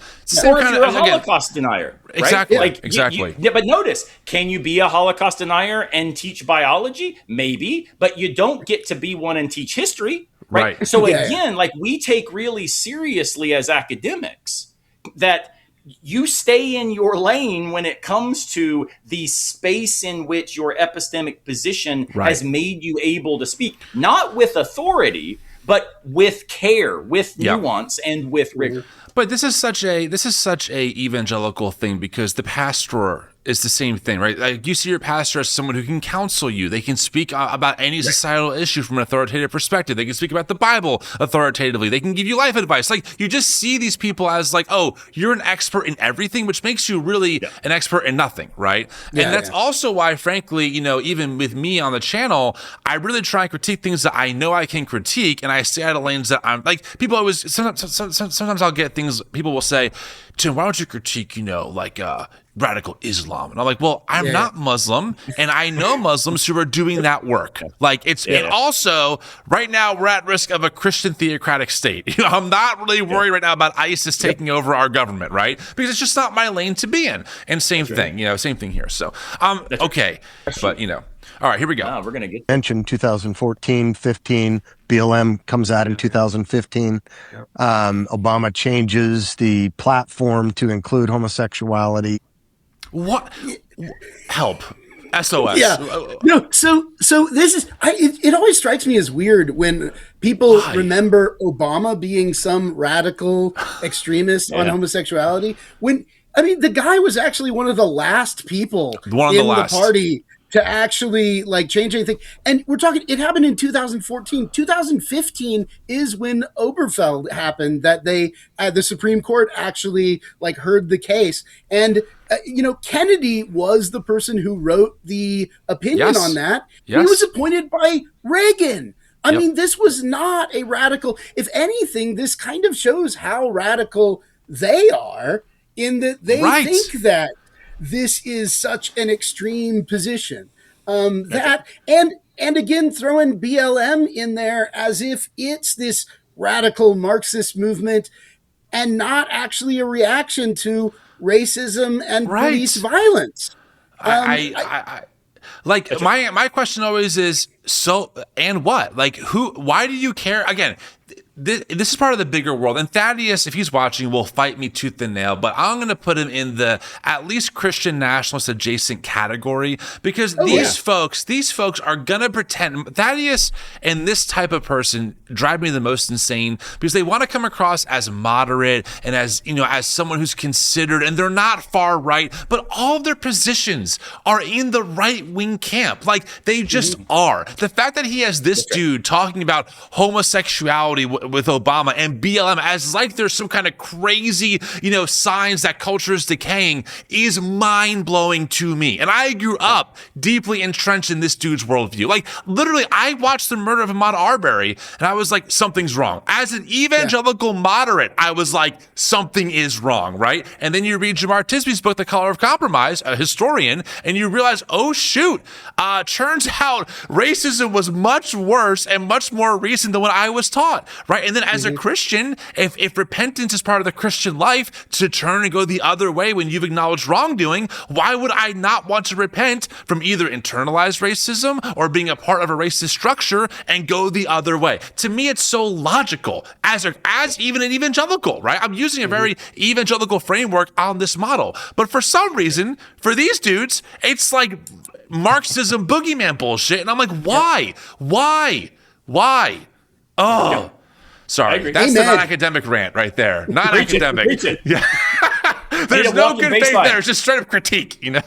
Oh, those are just sentiments. Those have no value. To now, what matters for the standard of truth? Just your sentiments. Yeah. Where your feelings reign supreme. So, oh, God. Okay, this is exactly where, I mean, so they're supposedly complaining about this. They want hardcore reason, they want rationalism, but again, they have not yet engaged in any serious way any of the ideas of any of the people that they're talking about. What they're doing is they're providing a narrative where they're casting people as negative, where they're launching ad hominem attacks against them, but they're not actually. So they're critiquing exactly what they're doing. And I just find the only thing I would add here is they are exactly doing that, right? You're exactly right, Kevin. But I would suggest that it's not that they're asking for reason in some sort of, abstracted, hard-nosed way. What they're actually doing is, well, who deploys reason? White men do, right? Yeah. And who is the sentimental and the emotional and refuses to do the hard work of rigorous thinking? Those are the women and people of color. So this is liberation theologians from the backwoods. The backwooded people. Yeah, exactly. This is an old trope. Right? Yeah. We shouldn't miss that this complaint also is saying, well, who then does this rational work? Who does that labor? It's particular bodies, according to history. Yeah, good call. What resonates? What sticks? What rings true? Well, sex does. They are wanting to totally sexualize the entire culture because we weren't responding properly to the Marxist revolution. They decided they were going to amp up on that, and they wanted to expose us to all kinds of pornography, all kinds of sexuality. Yeah. I mean, Hugh Hefner was reading Marcuse. Okay. Wow. You guys can go first. I'll put the pin on it. I'll put the pin on it. I'm passing on this. I'm going to hand this to Kevin and we can move on because I think that's one of those, it's not even wrong. Yeah. Well, I know. I mean, I think that this is another one of those things that just like with BLM, it couldn't have been that it was actually racism. I mean, the sexual revolution could not actually have been because women were repressed in particular ways. I mean, if you go back and you look at the sexual revolution, I mean, I don't think that any one of us actually wants to go back to a time when people didn't understand the basic biological functions. And whatever you want to complain about, Kinsey and his research about sexuality, we did actually learn about things. We learned about how to give people orgasms. What is a better thing in the world than, this is so yeah. I mean, this is not, it couldn't, they seem to think there couldn't be actual legitimate reasons to be concerned with this. It had to be the Marxists pumping this into society. And clearly because, the author of Playboy was reading apparently postmodern philosophy. That's actually what's behind it. And by the way, I just find the entire thing kind of silly. And a lot of feminists don't like Playboy. I know a lot of feminists and liberationists who don't like porn. They think it's inherently exploitative, right? I'm just saying, I know plenty of non-Christian people who are like, these systems exploit people for and dehumanize them, right? But also, one thing I'll add, I do find it ironic to hear men from an evangelical perspective talk about sexualizing women when it is so known in purity culture I can tell you stories of women. My co-host on the Tim and April show, April, will tell you that when she was 10, she was told to cover up her shoulders because the old man down the pew might lust after her. Okay, talk about sexualizing children. Imagine, even the things daddy-daughter balls or purity pledges, or, it is inherent inherently has a sexual overtone to it. But they have no problem with that because that's, in their mind, God's way. But sure, we're going to rail against culture, which, by the way, to your points earlier, we can 100% critique the excesses in culture. We can absolutely critique the hypersexualization of all kinds of media formats. We can absolutely critique I critique hookup culture. I think hookup culture is inherently not a good idea, right? But that doesn't mean that there's a deep shadow cabal of Marxists pumping this stuff in to, I guess, collapse American society. So God and country, baby, MAGA. Like I just don't get it, Jeez. That's right. And it's important for me, at least, to really, there are some of my friends who I take seriously and love very deeply who hold different views on what they would consider appropriate sexual behavior that I actually disagree with, right? And I'm like, you know what, guys, I won't go there with you on this or that. Sure. And so I think it's important to realize, both with feminism, well, there's feminisms. Which variety? What is it you're opposing? Right? Like a pastor friend, in scare quotes, of mine recently said that feminism was satanic, and I simply responded and said, maybe. Which version do you mean? Right? Yeah. And of course, define my satanic as well. Yeah, I'm pretty sure it's not. Right? But the idea is, dude, be better than this, right? Mm-hmm. And the same is true relative to we progressives. That doesn't mean all of us are, as we're going to see in about a minute on the video, that doesn't mean we're out banging goats and all of us wanting to, have sex on gravestones. No. Listener, wait for it. See, you see that invitation, Tim? They're all hooked right. now. I'm going to hit play. People just don't know this stuff. Like, Kinsey was a documented pedophile. John Money, documented pedophile. Foucault and Derrida both went on record to support abolishing laws against pedophilia. And now we know that Foucault used to rape little immigrant children on the tombstones and throw money at them. And then he died, of course, of AIDS. Yeah. Oh, is that true? It is not. None of that's true? Wait, is any of that true? Yes. Some of it is. Okay. So this is, again, where nuance is important. And I do think this is worth taking just a quick second to explain let's do to it. folks. These are some pretty intense claims. Those are intense.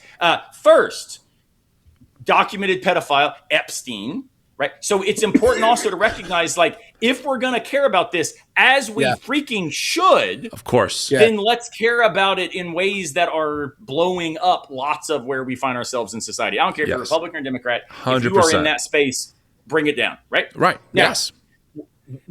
I can't speak. I actually don't know about Kinsey and Money. I just don't like Kinsey's work. So I don't know their biographies and what that means when they say they're documented. I don't know what that means. When it comes to Derrida and a variety of other leftists, including, variety of other thinkers who were leftists in France at a particular time, right? To make sure we're careful about our words. They did sign an open letter trying to change the laws about pedophilia in a very particular case. Now, I disagree with them on this. I think they were wrong to hold the view they held. But what is it they were doing? This is not a justification. It's just to say they were trying to complain about something much more complicated. They were saying, if we are going to hold minors criminally liable for social actions, and then we deny them the agency to engage in sexual behavior, we have an incoherent social conception of legality and human agency. So if you're going to prosecute the 14-year-old as an adult because they engaged in whatever crime, but then you're going to say that person can't even decide for themselves how to engage with their bodies, this doesn't make any sense. They've got a point that we have some complicatedly incoherent and complicatedly messy applied notions of social law and human agency. Right. I think they were wrong to deploy that relative to repealing in the way that laws. they did. Yeah. Right?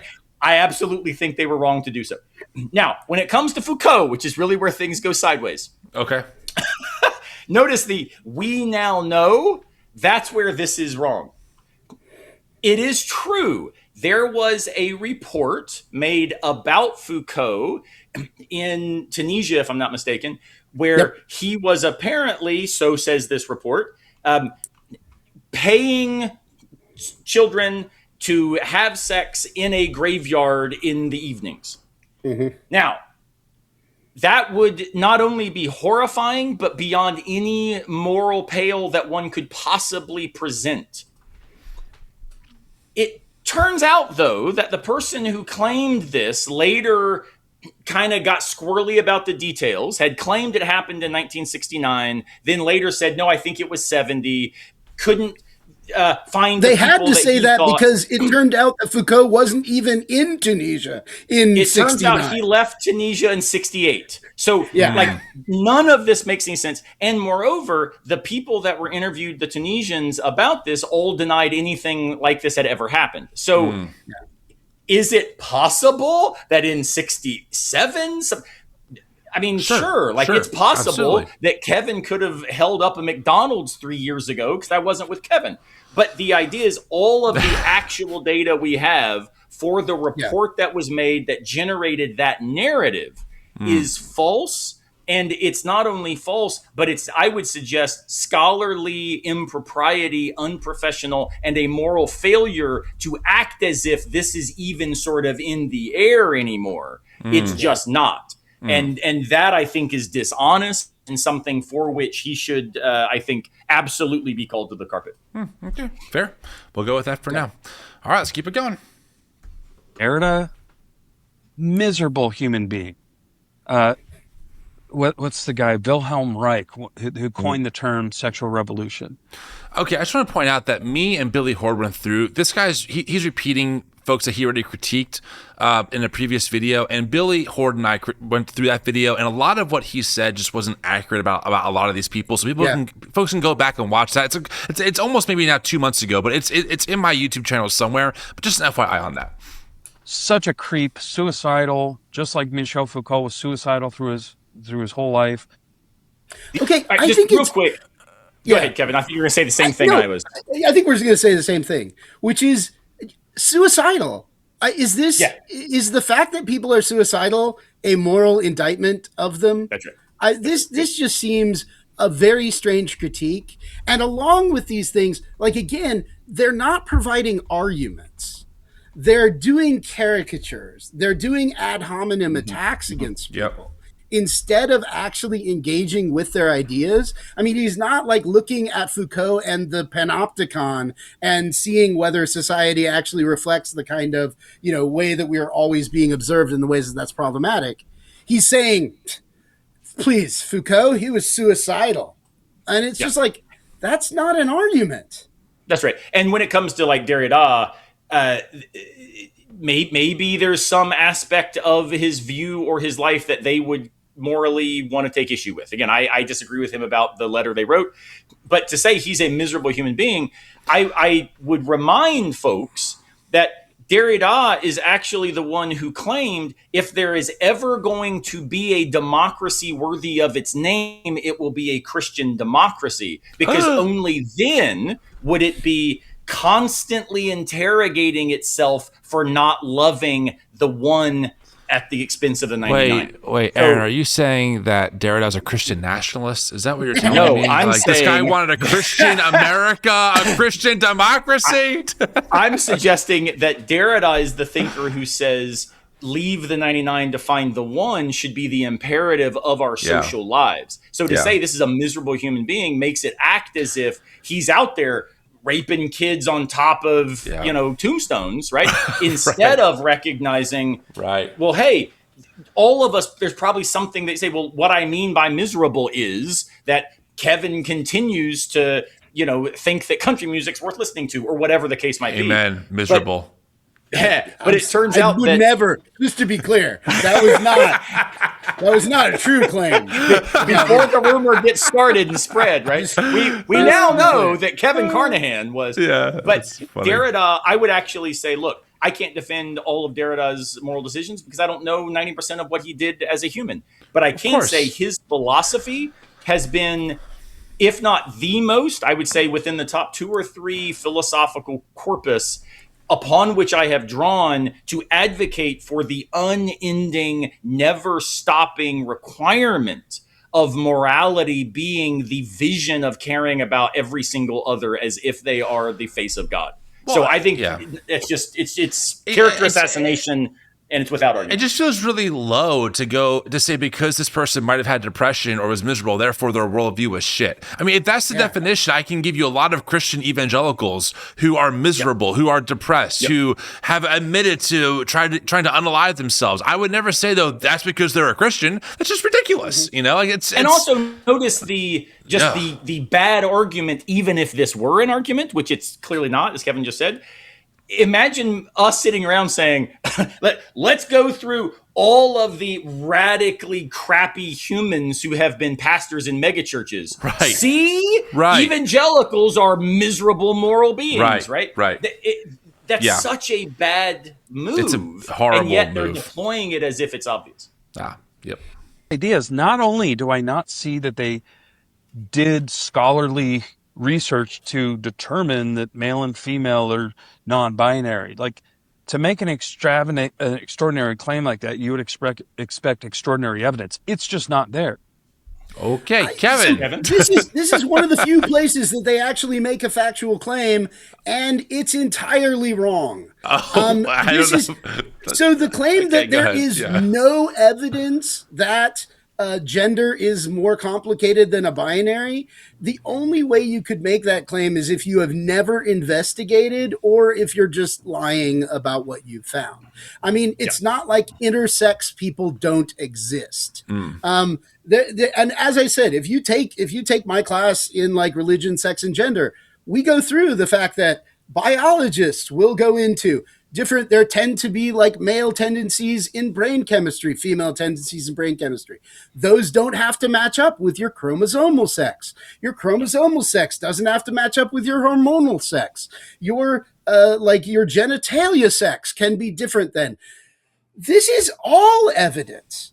And I do find it funny that the idea that you need this extraordinary evidence for this extraordinary claim, which is cribbing off of David Hume, which is something they would never accept in an apologetic framework. So if somebody, I always hear these people saying, oh, there's no evidence for the existence of God, at which point I want to say to them, it seems to me like you don't know what counts as evidence in this conversation. And it's the same thing here. If you tell me there's no evidence that sex and gender are more complicated than a binary, I'm just going to say to you, I don't think you know what counts as evidence or you haven't looked.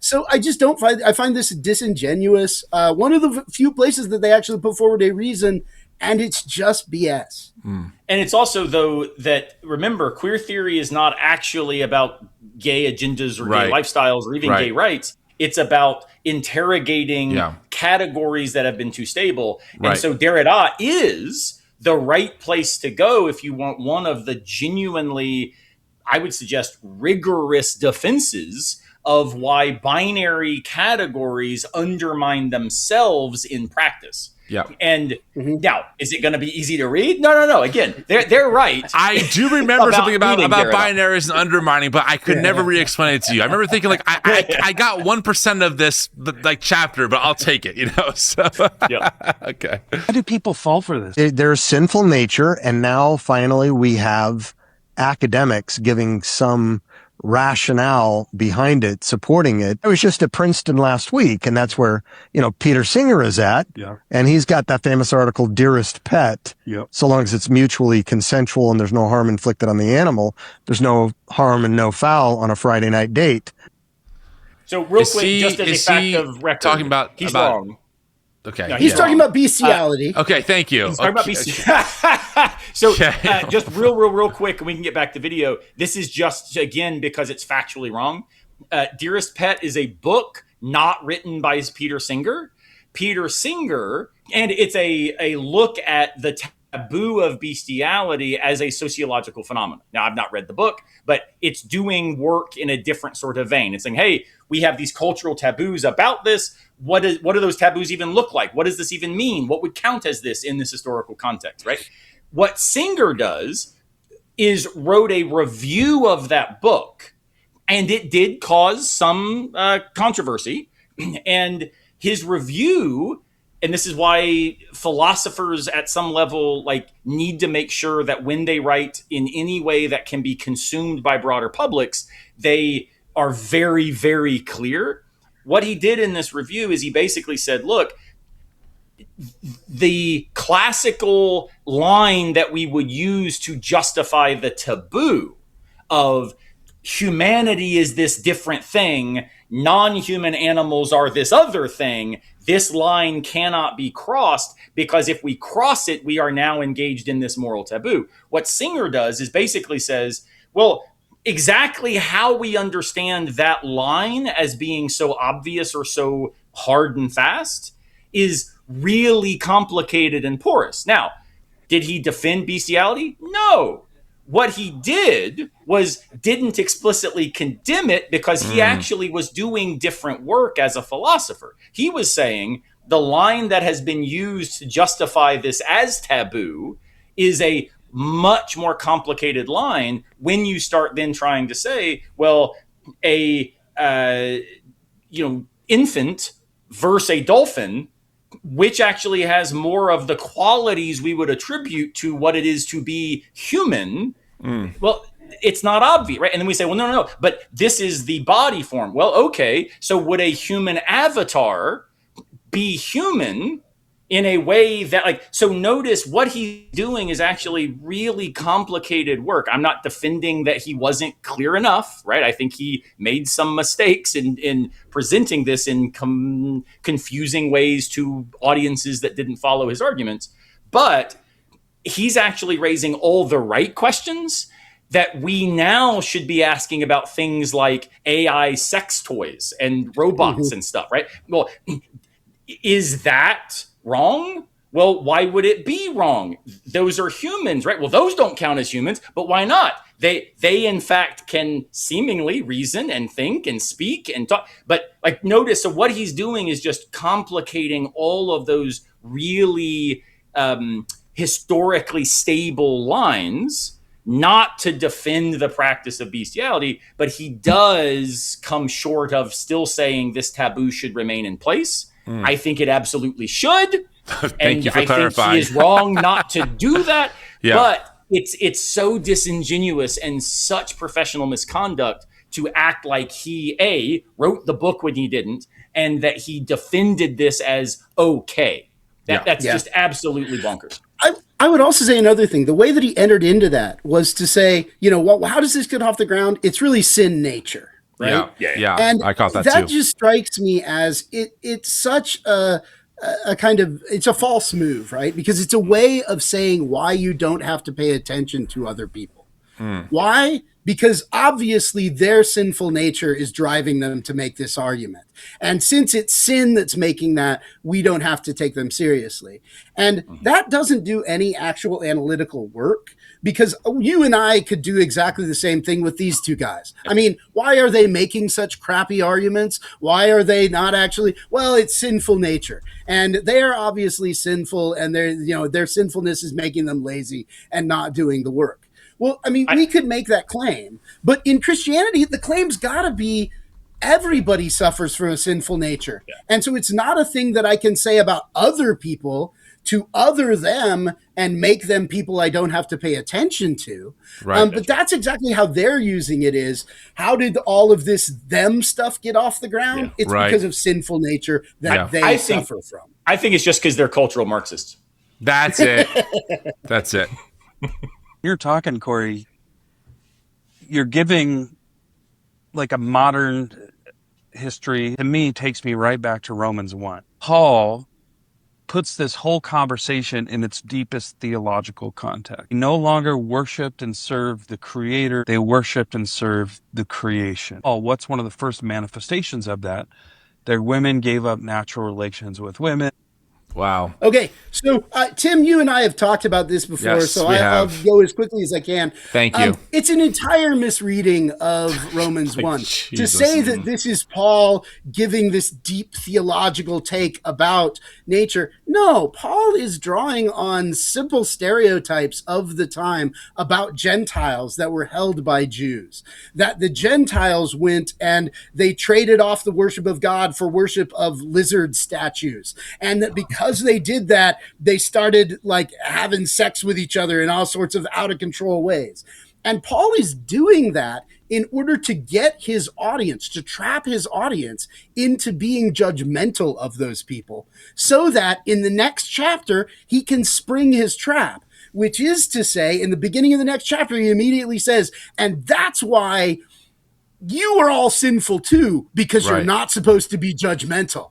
Right. And this is actually, if you read it in context, this is just not what's happening. So they're giving a very bad reading of the Bible Yes. that, again, fits with their presuppositions about what's going on. Agreed. Yay, Marx. You're going to love this. And it's by Lynn Tonstad. She's got a mohawk. She's a lesbian at Yale Divinity School. So not just Yale University, but the Divinity School. And it's called Queer Theology Beyond Apologetic. We're not going to be reading text in theology. We're going to be reading queer theory. The term queer literally means an identity without an essence. Yeah. So there is no such thing as human nature. There's no such thing as male or female. Knowledge is a social construction of reality for the postmodernist. And there's no such thing as the nature of God. God himself is fluid. Okay, so everything's wrong. I was waiting until where they're about to go. But does she have a They're gonna mohawk, talk about- though? Does she have a mohawk? She doesn't have a mohawk. Oh, I'm bummed. She has curly hair that tends to sit towards the top. Because she and sounds like front a. of her Oh, I head. pictured like a big, like punk rock, red mohawk, like old This school. week, I was at an MXPX concert, and there was a dude there who had a shaved head straight down the middle and a mohawk going on each side. Oh, the reverse and it was mohawk. Classic. absolutely bright blue. Yeah, I was so impressed. Like, I mean, I was like, this dude wins. So yeah, I find that to be actually from him, right? I mean, my not, goodness. That's right. That's right. I'm going to comment, again, though, about their content, but after the next clip where they bring in Sartre and Aristotle to explain what they mean. So I'm going to come back to this essence stuff. Okay. Really quickly, this is again character assassination. They're starting out with, oh, she's got a mohawk and she's a lesbian. So this is why you don't have to pay attention to her. Then he confuses the definition of queer with the definition of human. So what is suggested in queer theory is that queer theory is without an essence, because queer theory is critiquing everything. That doesn't mean that human beings don't have any essence or structure. As a matter of fact, as Tonstad defends it or defines it, her queer theology is about challenging any structure that is harmful to human beings, especially minorities that are harmed by economics and gender structures and that, which assumes that human beings can be harmed. So they do have some structure that is human. The last thing is, like, this is not theology. Tonstad's not making a distinction between queer theory and theology. As a matter of fact, her theology is queer theory. She wrote a book on the Trinity that is a queer theoretical analysis that is actually really good and fascinating. That's about whether you can have a model of the Trinity where no participant in the Trinity is actually superior to any other, and analyzes like the church fathers and all of that, and does it using queer theory, but is engaging with traditional Christian claims. So the idea that this isn't theology, but is queer theory, just everything that he just said is oversimplified to the point of being false. All right. See you next clip. It's the necessary step to get into all this nonsense, because if all that exists is nature and its processes, and Jean-Paul Sartre was one of the first to see this, Sartre famously inverted Aristotle. Existence precedes essence, said Sartre. For Aristotle in the Bible, you have an essence. particularly for the Bible, you have an essence to know and glorify and obey, enjoy God forever.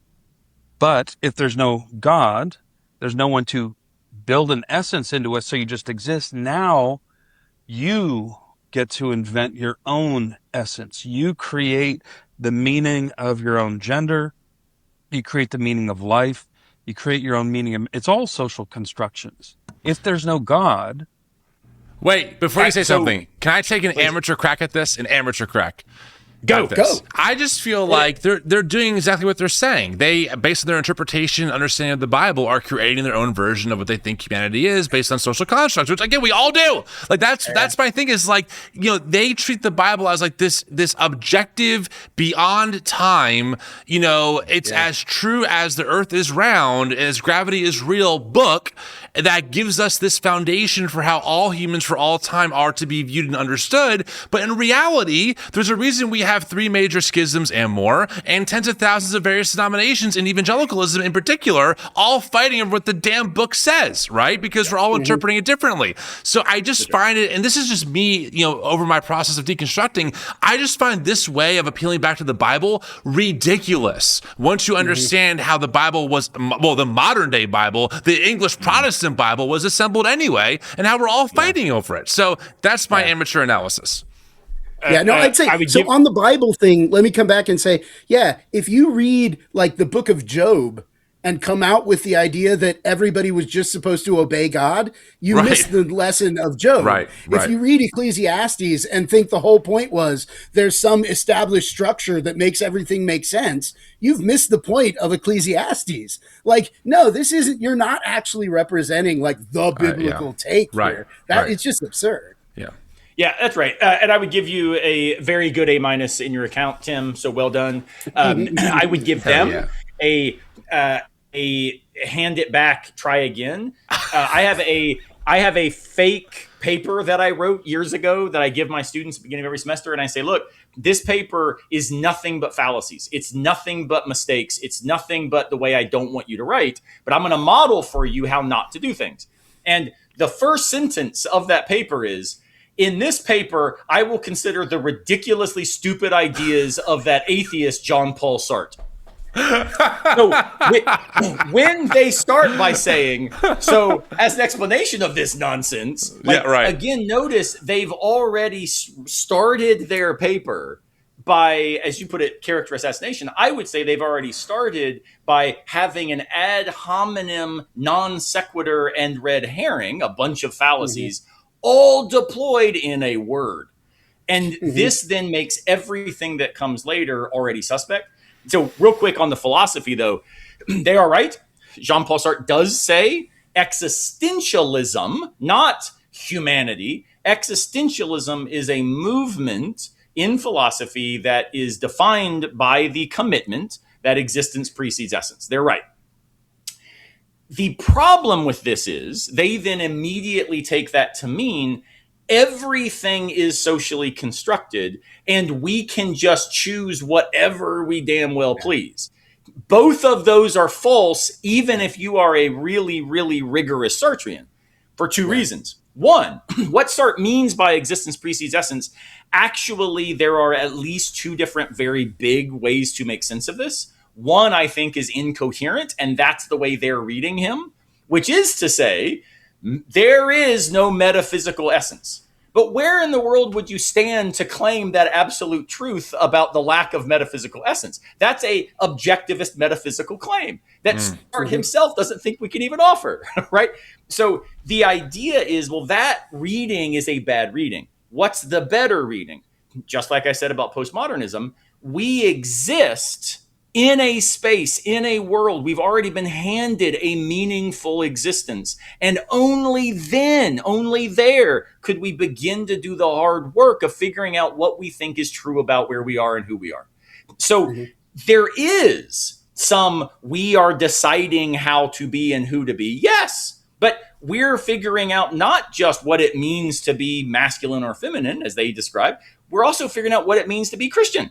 We're figuring out what it means even to be human. We're figuring out what it means to be an American or to be a member of democracy. Because all of these things that we've already handed to ourselves, that we are receiving from history, have shaped this hermeneutic or interpretive context out of which we then do the hard work of figuring out where do we go. So the better reading of Sartre is we must do the best to make the most of what's been made of us. And that, notice, doesn't mean we're just kind of, hey, we can do whatever we want, loosey-goosey, baby. Sartre actually suggests the problem with Christian existentialism is he thinks it doesn't own up to the weight and risk and difficulty of that task because it's already appealing to some set of preordained, pre-described objectivist categories. Now, he's wrong. Christian existentialists don't do that because he's reading the Christian existentialists the way these guys are reading Sartre, as making these big metaphysical claims from the outset, when in fact what they're doing is saying, here we are, what's the best we can do given where we are? And so they're right about what he says. They are giving the worst possible reading of it. And in doing so, I think they actually have made themselves irrelevant as readers of the text they're citing. Really quick, I think. All right, here we go. All right, they guys, I keep to the audience. I keep pausing the video in between to tell these guys that I'm running out of time on my end. They insist we can get through it, so blame them. By denying God, we now functionally get to be the sovereign meaning makers of our own existence, which is, it's the same old lie from Genesis 3, right? You can be like God, knowing good and evil. Okay, so just really quick, that's not a lie in the Bible. So the serpent comes and he says, if you eat of the tree, you'll know of good and evil, and you'll be like God. And that is exactly what happens to Adam and Eve, because at the end of the story, God says, they've become like me, and that's why God has to kick them out. So again, he doesn't know the Bible. Know and of course we are meaning makers. Otherwise, there's no way we could navigate our world. Exactly. Yeah. Agreed. How does it go from civil society into ecclesia? The average Christian who emotes rather than thinks easily gives into this, because we also have a theology of original sin. God hates sin. God hates oppression. Somehow we make those two things the same. Oppression just is sin. Sin is just oppression. Yeah. And then we say God is love. Love is love, like water is water, whether it comes from the tap or the toilet. No, we think love actually means something, but instead we're not thoughtful Christians. We give into this sentimentally and emotively, and we put up the rainbow stickers. Oh my God. Okay. I'm so tired, again, guys. I'm tired. No, I think this is a good, because this is, again, exactly what they've been doing the entire time, laying out this emotive narrative where they can cast the people that they disagree with in negative emotive terms. Yeah. And the irony is they think that they're doing some work that's different than this. Yep. They think that, Noel says, right, the scandal of the evangelical mind is that there's not much of an evangelical mind. And they quote that as if they are now, going to be the evangelical mind. And it's like, you guys seem to have missed the point. Right. Yeah. You're exactly not providing the mind part that needs to be here. You're simply reflecting exactly that absence of reason giving that Noel was complaining about. Yeah. And the smug, self-congratulatory arrogance that has largely defined far too much of white evangelicalism in its history. So, it's not just that they're not thinking rigorously. Right. It's also that there's this smugness to this arrogance. Is what thinking looks like. That's like everyone else is dumb. We're the smartest people in the room, but in reality, kind of like feels more like the inverse is true. Give you any encouragement that some of what you're up against, given the nature of evil, is inherently fragile? I mean, ideas have consequences and bad ones have victims, right? We hear people say, good ones transform lives, societies, and civilization for human flourishing. And I think what we're seeing right now in our culture, there is a little bit of pushback, and it's not just legal pushback. We have a new sheriff in town in politics. So, Of course, this is inevitably going to come back to Trump. Yeah. The irony of complaining about the pedophilia of my French God. philosophers, and then suggesting that we have a new, new sheriff in town Yeah. who is Donald Trump is Yeah. just mind-numbing. It's Yeah, mind-numbing I because these are supposed to be critical thinkers. Like these are, Yeah. in a post, Thaddeus calls this guy like a world-renowned scholar on Marxism. That's how he phrases it, and it's just like embarrassing that this dude will say this stuff and talk about the new sheriff in town and not mention at all that he's BFF with the world's most prolific pedophile, is all over the Epstein files, and has a credible accusation by a girl who's interviewed by the FBI that she was assaulted by Trump when she was a child. Suddenly, that's out the window. Trump's MAGA baby, or hey, it's not that. It could be worse. We could have had Harris in their mind, and French people or even are bad. if we, well, and even then, just take the stuff that is clearly proven, right? Held liable for sexual assault, Yes. has been convicted of criminal fraud. Yep. So the reality of what it is that they're referring to as miserable people when they refer to Derrida. Right. And then you're like, guys, I don't even know how to take you seriously. And I say this in all honesty. I want exceptionally smart, articulate, rigorous conservative friends, because they are the ones who will help me see where I have gone into error in my own social thinking. Sure. I don't know how to take seriously a Trumpist, because it requires that fundamental error, that you've abandoned the very commitments that would make you a serious interlocutor. Watch this last second. There's like 5 seconds left. Right. Watch where they then take this. what hope do you have in the next generation? Right now, you're seeing that not just at the highest level where a Jordan Peterson is knocking at the door, calling himself an existentialist Christian, Elon Musk, a cultural Christian. You've got, Joe Rogan, talking about it and maybe even going to church now. So this is here's the thing though. Are these so we got rid of Foucault, Lyotard, Derrida, Marcuse, Kant, again, pick your thinkers. But hey, you know what gives me hope? We've got Peterson, Musk, and Rogan. So they talk about them in the affirmative, because that clip, I wasn't super clear. Yeah. But They're saying this is the hope. Right. What is your hope? The world's greediest man who gutted USAID, leading to hundreds of thousands of deaths of children around the world, is the hope they have for the future of Christianity in America? And they somehow can't see that irony. That well, to me is the where other I just irony don't know how too to is make that sense Jordan of it. Peterson's view of the Bible is worse than liberal in their mind. It's BS bullshit. And oh god, Finish this up, Kevin. I've said all wrap us up, baby. I'm gonna start ranting. Jeez. So I mean, in the end, I think that this is I'm trying to think out how to do this. In the end, I think what we find is that these guys, as much as they're presenting themselves as scholars, what they're doing is a kind of high level ideology. They're doing the same kind of thing that you'll find Fox News hosts doing. It's just that they're incorporating into this narrative scholars that those Fox News hosts don't know enough to incorporate.